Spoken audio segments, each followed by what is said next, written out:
अक़वाम मुत्तहिदा की सलामती काउंसिल में चीनी मंदूब की अमरीका के ईरान पर हमले की मजम्मत। कहा, अमरीका ने ईरान के पुरअमन जौहरी प्रोग्राम पर हमला किया। अमरीका ने ईरान की खुद मुख्तारी और सलामती की ही नहीं बल्कि आलमी कवानीन की भी संगीन खिलाफ वर्जी की है। चीनी मंदूब ने फौरी जंगबंदी का मुतालबा भी किया। सेक्रेटरी जनरल के अमन के पैगाम का खैर मकदम भी किया। अक़वाम मुत्तहिदा की सलामती काउंसिल में चीनी मंदूब की अमरीका के ईरान पर हमले की मजम्मत। कहा, अमरीका ने ईरान के पुरअमन जौहरी प्रोग्राम पर हमला किया। अमरीका ने ईरान की खुद मुख्तारी और सलामती की ही नहीं बल्कि आलमी कवानीन की भी संगीन खिलाफ वर्जी की है। चीनी मंदूब ने फौरी जंगबंदी का मुतालबा भी किया।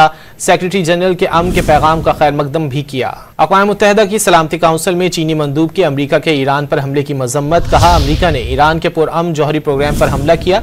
अमरीका ने ईरान की खुद मुख्तारी और सलामती की ही नहीं बल्कि आलमी कवानीन की भी संगीन खिलाफ वर्जी की है। चीनी मंदूब ने फौरी जंगबंदी का मुतालबा भी किया। सेक्रेटरी जनरल के अमन के पैगाम का खैर मकदम भी किया। अक़वाम मुत्तहिदा की सलामती काउंसिल में चीनी मंदूब की अमरीका के ईरान पर हमले की मजम्मत। कहा, अमरीका ने ईरान के पुरअमन जौहरी प्रोग्राम पर हमला किया। अमरीका ने ईरान की खुद मुख्तारी और सलामती की ही नहीं बल्कि आलमी कवानीन की भी संगीन खिलाफ वर्जी की है। चीनी मंदूब ने फौरी जंगबंदी का मुतालबा भी किया। सेक्रेटरी जनरल के अमन के पैगाम का खैर मकदम भी किया।